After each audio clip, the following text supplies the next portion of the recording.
So I kind of alluded to this yesterday. If within your bounds there is an asymptotic point of discontinuity, okay, then we're going to approach it from the left and the right. All right, so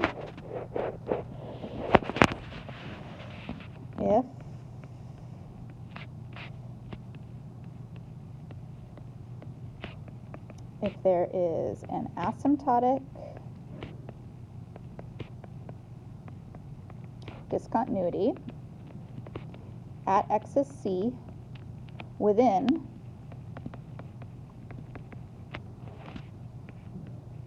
let's write it. I like inequalities better. Within A to B, then, all right. So if you want to go straight to A to B, the integral, but you've got an asymptote, okay, so you got to break that up.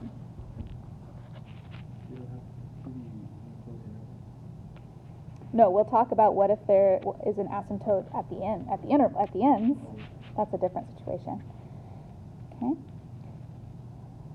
All right, so give yourself space to write limit, but we're going to break it up.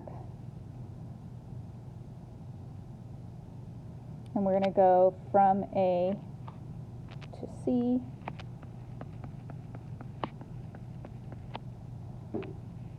And then we're going to go, give yourself space a minute, and we're going to go from C to B.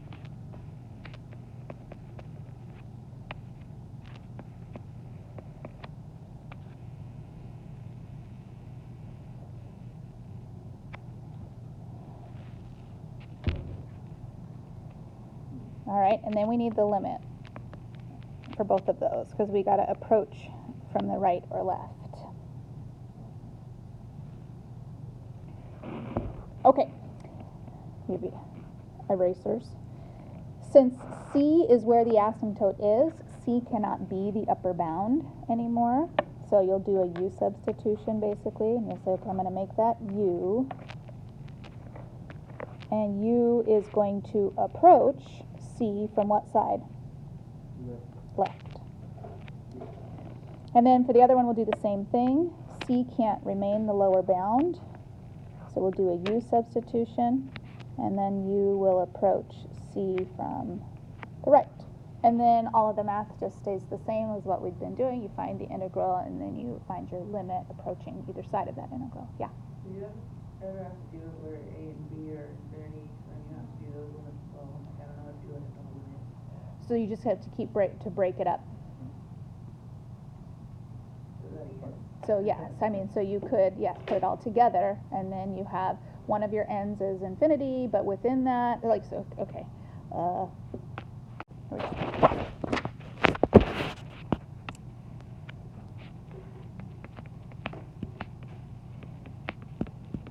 Okay, so let's do from 0 to 1 of 1 over the square root of x.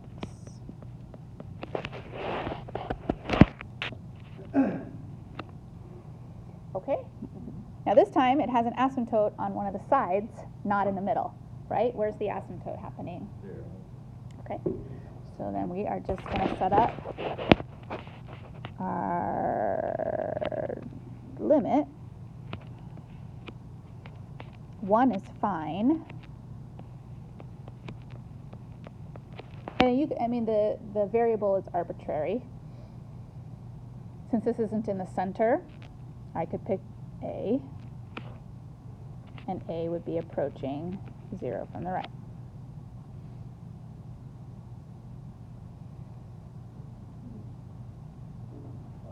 Yeah, we want to stay on the right side. Okay, so then the limit as A approaches 0 from the right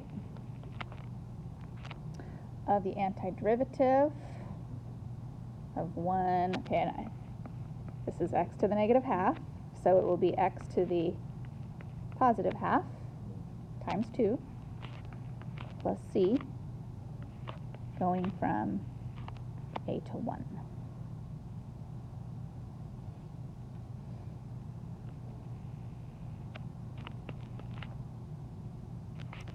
So then this will turn out to be 2 minus 2 rad 0 plus. Okay? No. So the square root of 0 plus is still 0 plus. Yeah. Times 2 is still 0 plus. So it's 2 minus 0 plus. So what is this converging to? 2. That's right. No. No, it just the fact that it's converging, you just say, nope, it's converging to 2. So it's not ever going to be equal to 2, but it'll be converging to 2.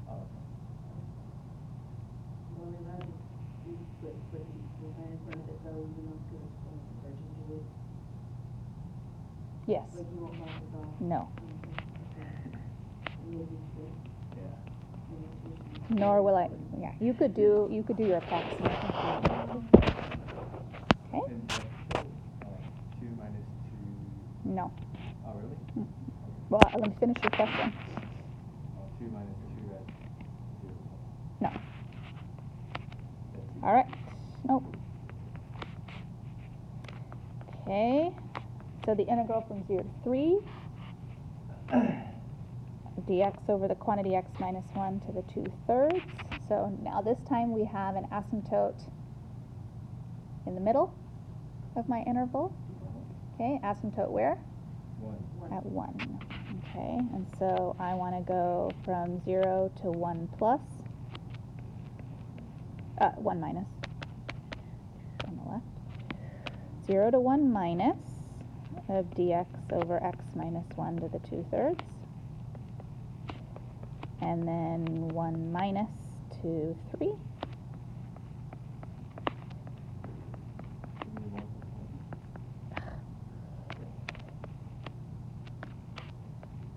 Okay, and so then we change it to limit and use whatever letter you want.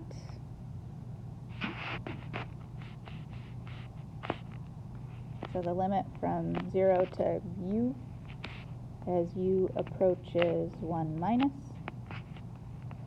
or any letter, it doesn't matter, you can pick your variable.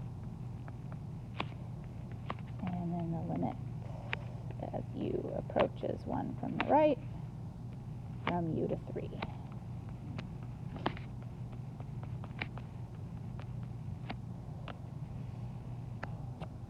Okay, so the antiderivative of x minus 1 to the 2/3.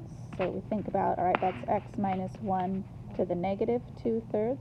So the antiderivative on that would be u minus 1 to the 1/3 times 3. Oh, yeah. Duh. I was already plugging it in. Okay, and then divided by the chain rule of,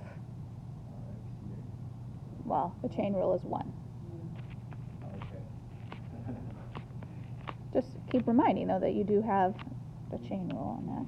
All right, plus the other guy, u approaching 1 plus. Okay, all is the same.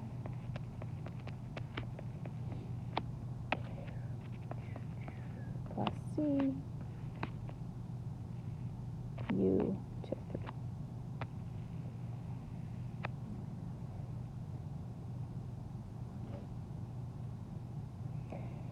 All right, so we will have 3 times 1 minus 1 to the 1/3 minus 3 times 0 minus 1 to the 1/3.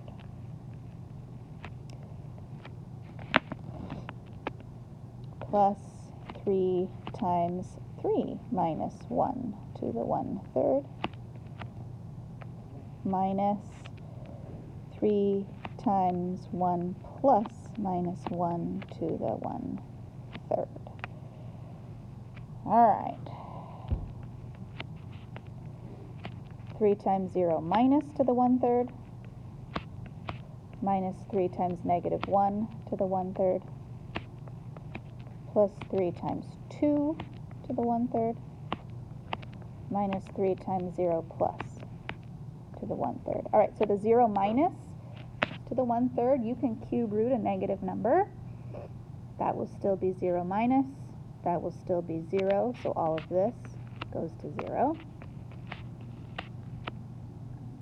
Then minus 3 times negative 1 to the 1/3, the cube root of negative 1 is still negative 1, so that would be plus 3.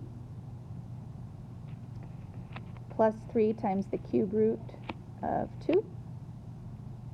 And then the last term approaches 0 as well. And so we have convergent again.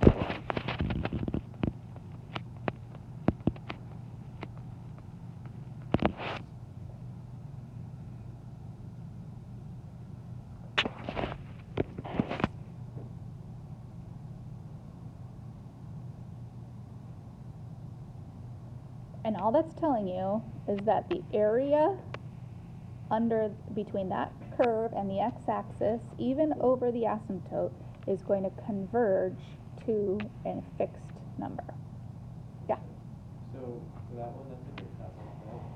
Or a corner? Mm-hmm. Okay.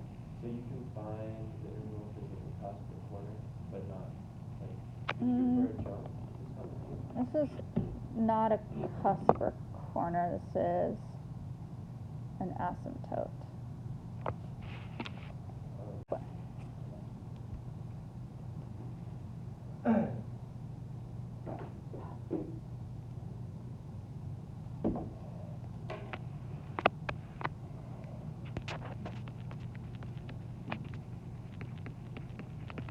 Okay, so let's go the integral to 1 to 2 of this simple hyperbola, 1 over x minus 2 dx. Okay, that's a hyperbola shifted 2 to the right, so where will the asymptote be happening this time? Okay, so then I need to write. So I'll take the limit going from 1 to b as b approaches 2 from the left side this time. And we want to know, will that area be convergent or divergent? So the antiderivative of this? Ln. All right, the natural log of the absolute value of x minus 2 plus c as our bounds go from 1 to b. All right, so we're looking at the natural log of the absolute value of 2 minus 2. Ooh, absolute values are important right there. Okay.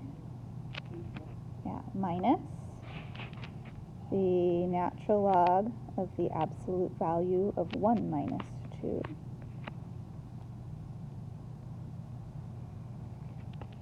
So I have the natural log of the absolute value of 0 minus and the natural log of the absolute value of negative 1, which is the absolute value, or the natural log of 0 plus and the natural log of 1. All right, the natural log of 0 minus, 0 plus, when we are on the right side of 0, where's the natural log function? Negative. It is. It's negative infinity when you're on the right side of 0. Think about the graph. And then the natural log of 1 is 0. So we get negative infinity, which means this area doesn't converge, but the area diverges. So there is no finite amount of area trapped beneath this hyperbola. Perfect. Yeah, when you think about the graph of, here's the graph of natural log, and 0 plus has a y value that's way down at negative infinity, because we went from 0 minus, and the absolute value flipped me over to 0 plus. Yep.